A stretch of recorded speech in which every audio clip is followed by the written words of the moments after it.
संघ के वरिष्ठ पदाधिकारी भाई वसी महामंत्री भाई वसी हैदर जी को आए और इस मंच के माध्यम से अपने बहुत बहुत धन्यवाद भाई राघव जी। आज की सभा के सभा अध्यक्ष मोहतरम श्रद्धाई गिरियाज भाई, विशाल जी, संतोष जी और यहाँ पर बैठे हुए मेरे कर्मचारी संगठन के पदाधिकारीगण प्रदीप दुबे जी, दीपक जी, द्विवेदी जी, सुरेंद्र भाई, आप सभी भाई और मेरी हिम्मत वाली प्यारी बहनें, साथियों, सबसे पहले मैं बता दूं कि आज मेरे कर्मचारी संगठन के अध्यक्ष आदरणीय मिश्रा भाई मिश्रा जी की फ्राइडे को हार्ट में कुछ प्रॉब्लम हो गई। काफी हम लोग तो साथ में बैठे हुए थे, 5 बजे के बाद ही उनकी क्योंकि हम लोग निकल चुके थे, उसके बाद वो निकलने वाले थे, उसी में उनकी अचानक ज्यादा ही कुछ तबियत खराब हो गई और जिसकी चिंता में लगभग फ्राइडे वाले दिन से आज तक हम लोग भी बहुत परेशान चल रहे हैं क्योंकि तबियत उनकी ज्यादा खराब है। इस मंच के माध्यम से मैं आप सभी लोगों से चाहूंगा कि आप लोग उनके लिए दुआ करें, प्रार्थना करें कि वो शीघ्र ठीक हो जाए। साथियों, आज शायद हम लोग मिल ना पाते क्योंकि जाहिर सी है कि उनकी तबियत खराब है और उस तबियत खराब में हम सबका हद से ज्यादा टेंशन है। फ्राइडे वाले दिन रात से लेके यही मानिए आज की रात तक अभी हम खुद भी नहीं सोए, लेकिन कर्मचारी संगठन ने एम्प्लॉइज यूनियन से इस संगठन पे और इस मंच की जानिब से ऐलान किया था कि हम हर पल हर समय आपके साथ हैं। मैं एम्प्लॉइज यूनियन के मोहतरम अध्यक्ष जी से गुजारिश भी करूंगा, हम लोग थोड़ा सा दूर रहते हैं। अगर आपको जिस समय भी जरूरत पड़ जाए, दिन हो या रात हो, आप फोन कर दीजिएगा, हम लोग फौरन हाजिर हो जाएंगे। कभी ये चीज दिन में न लाइएगा कि हम डर गए या हम सहम गए, यार वो सहम को हमने बहुत दूर पीछे छोड़ दिया है क्योंकि जिस वक्त हम दुनिया में आते हैं सबसे पहले अपनी मौत को याद किया बस ने, तो हमें कोई इंसान करे जिसने फर्जी पैसे खाए हो, अपनी इमारत खड़ी की हो और उससे लालच रखता है। हमने अपने जायज पैसों से जो भी किया है अच्छा किया है, अच्छा नाम बताया है और यकीनन एक अच्छाई लेकर के भी इस कब्र में जाएंगे तो हमें कोई डर नहीं। चाहे वो जिसने कर्मचारियों का पैसा खाया है, जिसने लोग घसोट की है, यह विभाग नहीं, ये मेरा परिवार है, इसको बचाना मेरा फर्ज है। अभी मंगल के दिन पिछले मंगलवार को ऐशबाग में संयुक्त परिषद अपने नाम लेने में भी अटपटाहट लगती है क्योंकि उन्होंने अपनी हरकतें ऐसी कर रखी हैं कि नाम लेने में भी नहीं अच्छा लगता है। उन्होंने वहां पर मीटिंग करी, मीटिंग में उन्होंने एक चीज रखी, भाई हम चलेंगे लेकिन हम पीछे नहीं चलेंगे। मैं कहना चाहूंगा इस मंच के माध्यम से, पीछे नहीं चलेंगे का क्या मतलब है? अरे आप शेर बन जाइए, आप आगे चलिए, लेकिन शेरों वाली हरकत तो लाइए, जरा मोर्चा को फुड़फुड़ाना तो दिखाइए। आपके पास मोर्चे नहीं है और चेहरा जो है पिलियों जैसा है, चाहते हो कि हम शेर वाला चेहरा दिखाएं, अगर बंदे को दिखाओ, लेके आओ चेहरा, बनो शेर, फिर शेर से घबराए जा रहे हो। अरे इतना डर है, पीछे नहीं चलेंगे, इतना ही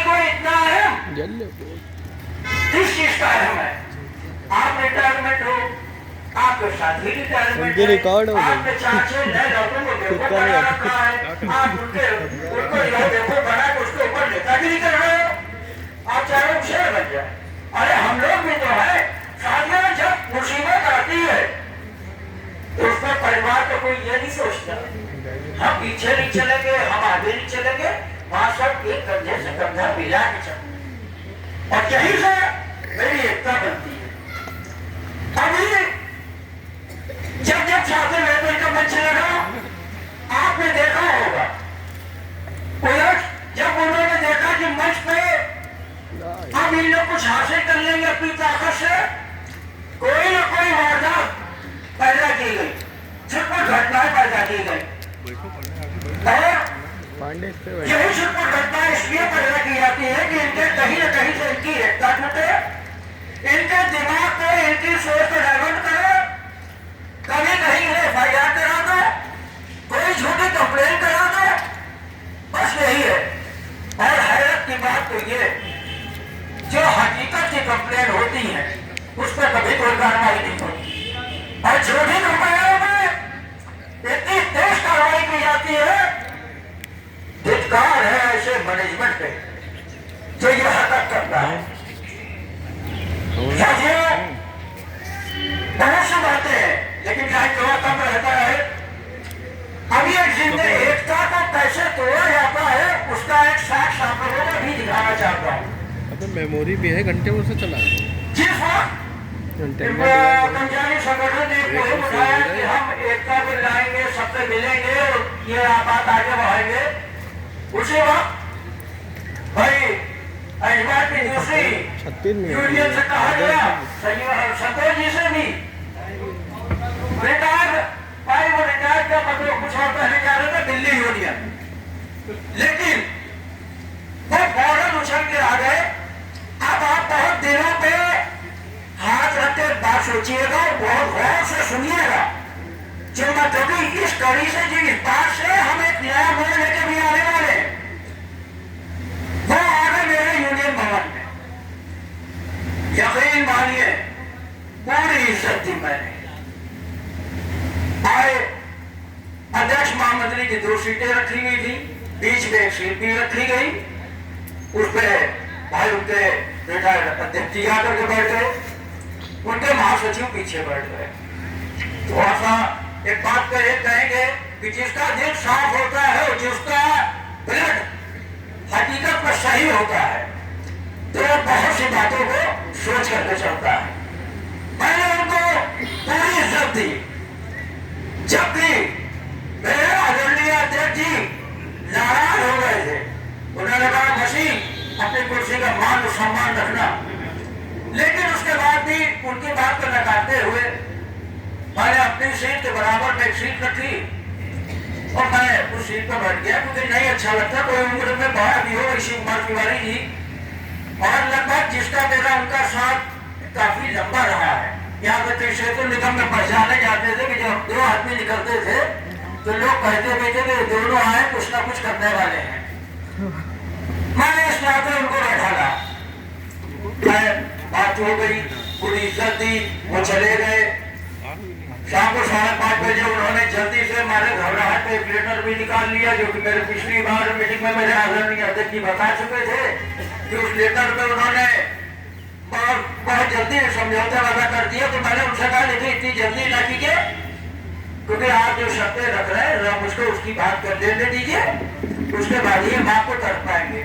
फौरन उन्होंने दिमाग चलाया, चलाने के बाद उन्होंने, जब मैं वहां पर नहीं था तो जल्दी से उन्होंने मेरे संगठन के अहम पदाधिकारी कोषाध्यक्ष भाई सतीश तिवारी जी को बुलाया और बुलाकर समझाने लगे। तो भाई सतीश तिवारी जी ने कहा कि भाई वसी कह रहे हैं तो सही कह रहे हैं, थोड़ा सा रुक जाइए, जुदा कर दीजिए। अब मेरा वहां से तो बात खत्म हो गई। उसके बाद के जो शब्द उन्होंने कहे सतीश तिवारी जी से, तो सुनिए, उन्होंने सतीश तिवारी जी से यह कहा तुमने महासचिव जो है तुम क्यों नहीं बने, तुमने वसीलों को बना लिया, तुमको बनना चाहिए था। अब देखिए वहीं से इन्होंने शरारत शुरू की, कहीं से इनके आगे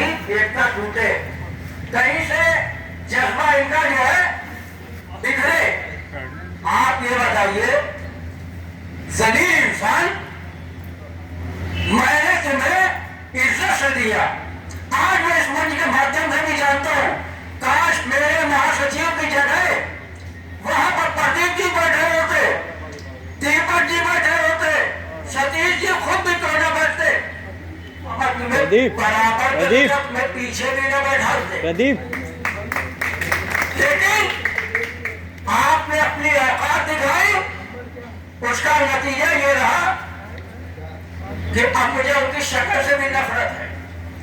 अब आने वाले वक्त में मैं भी उनके लिए यही करूंगा, पीछे नहीं, मैं तो कोशिश करूंगा अगर जाए तो जा करके ईंटें और चटाई में पीछे बैठ, क्योंकि कभी कभी सब्र का पैमाना छलक जाता है।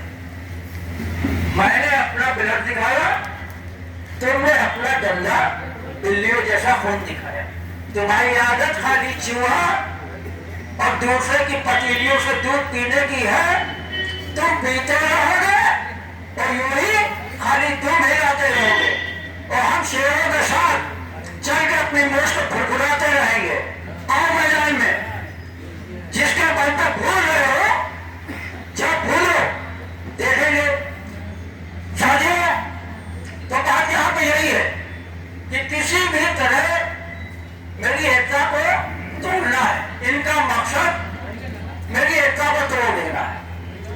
लेकिन वो ये नहीं जानते कि अगर इस मंच के माध्यम से खड़े हुए हैं तो यकीन मानिए, एक आदमी, तुम्हारा सिंगल एक आदमी, इस मंच का यहाँ पे बैठने वाला सिंगल एक आदमी तुम्हारे गुलिस्तान को चौपट करके रख देगा।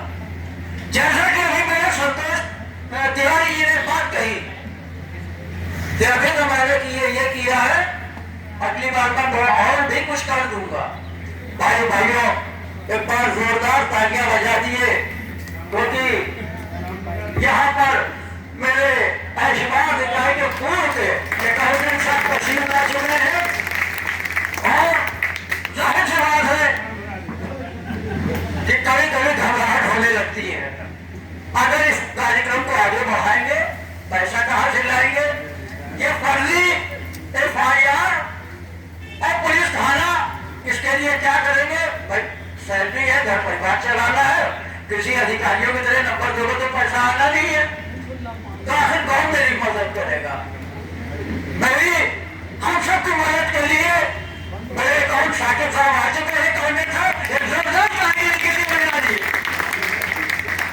तो साथियों, कभी कभी यही लगता है, एक बात मन से और कहना चाहूंगा, आज तक मैंने कभी नहीं कहा, क्योंकि इन बातों पे मैं थोड़ा सा विश्वास नहीं रखता हूं।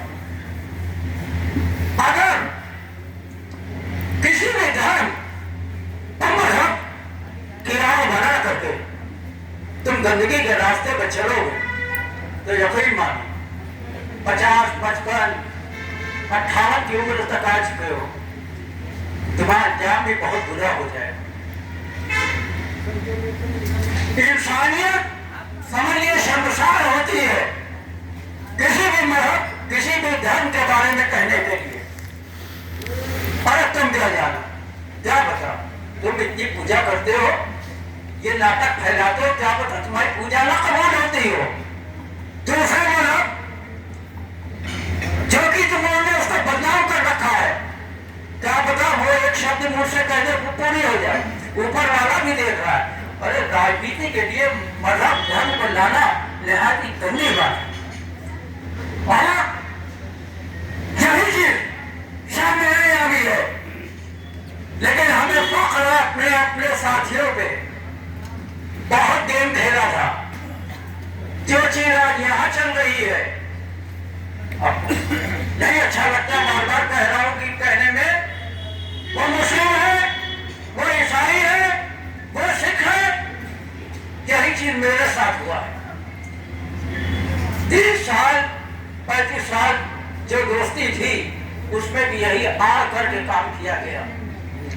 लेकिन आज ये कहूंगा, अगर मेरी किस्मत देखो और अपनी किस्मत देखो, तुम बाचार आज पंडित और हिंदुओं के बीच में रह के सक्षम नहीं हो, वो तुम्हारी इज्जत नहीं करते हैं, बाहर निकल करके कहते हैं कि हाँ ये गलत है, आज तक वो अध्यक्ष बने हैं ये गलत है, इनमें ये कमी है, उनमें वो कमी है। लेकिन मेरे यहाँ हम दूसरे मजहब पे हैं, लेकिन मेरी टीम कभी हमें गलत नहीं करती। मेरी टीम हमेशा मेरी तारीफ करती है, क्योंकि हमने उसको उतना किया है। मैंने मजहब को रखा है किनारे पे, एक बार सबसे पहले इंसानियत लेके चलते हैं।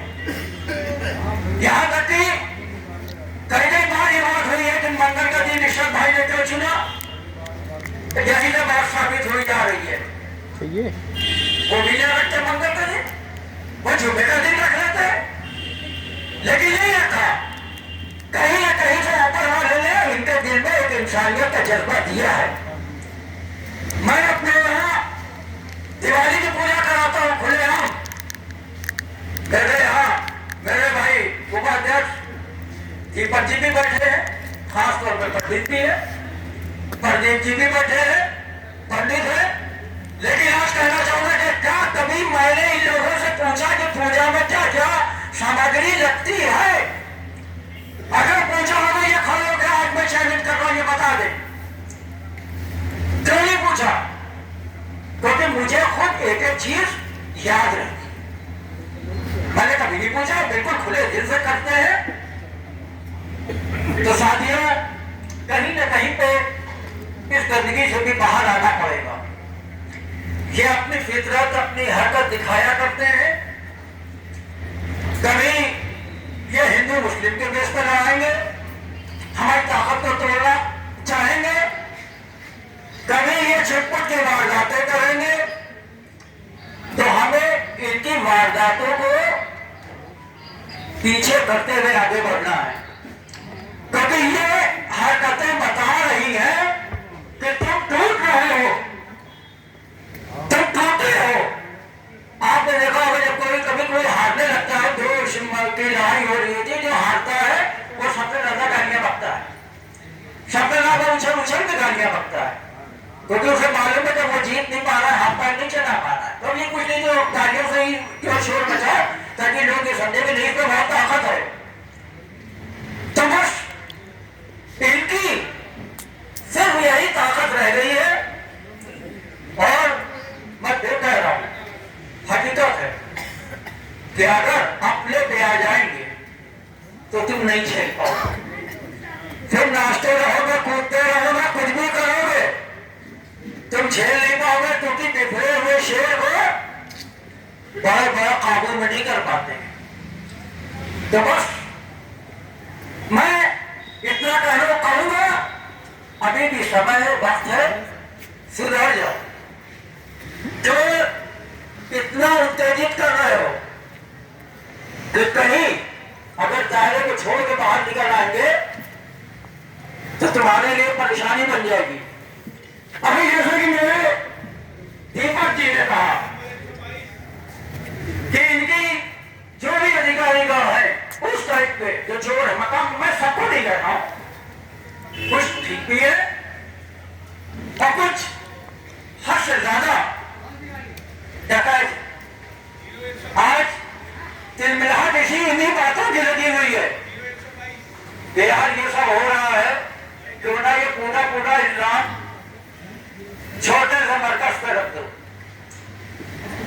वो अधिकारी क्यों नहीं कह रहे जिनका दामन पाक है, साफ है, वो आज जन जागरण को बुरा नहीं कर रहे, तुम क्यों कह रहे हो? यानी कहीं ना कहीं पे आपका अपना मकसद, अपना फायदा जुड़ा हुआ है।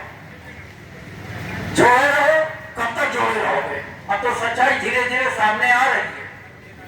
अगर ये नाव डूबेगी तो उस पर तुम भी डूबोगे, क्योंकि तुम्हारे पास चलाने वाला कोई नहीं है जो किश्ती को चला ले।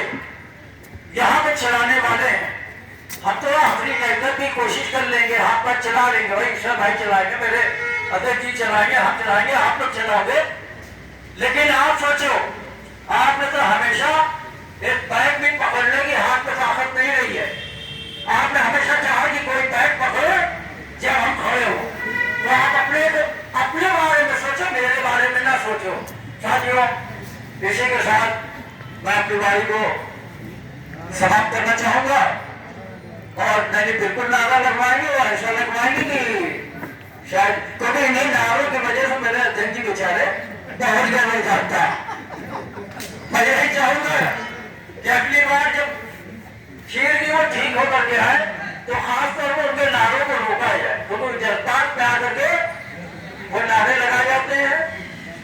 तो हाँ, क्योंकि अभी हमें उनकी जरूरत है। बस फिर ये एक बार कहूंगा कि थोड़ा उनके लिए दुआ जरूर करिएगा।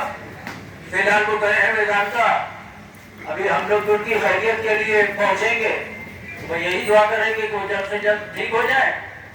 और साथियों, अब एक जोरदार नारा लगा दिए। हमारे राजस्थान नारे में एकता पे ज्यादा जोर देता, क्योंकि हमारी एकता ही की जलन इनको खाए जा रही। चलते रहो, ऐसे ही जल जल के मरोगे, तुम्हारी खाक उड़ती रहेगी और एक दिन ऐसा आएगा ना, ये खाक कुछ देर उड़ने के बाद आपने देखा होगा कि बाद में वो इधर उधर सड़क पे आती है, फिर नालियों में चली जाती है। तुम्हारा अंजाम यही होगा, क्योंकि तुमने अपनी फितरत को इतना गंदा कर रखा है कि पूछो। और एक ही बात है, जो संगठन ऐसे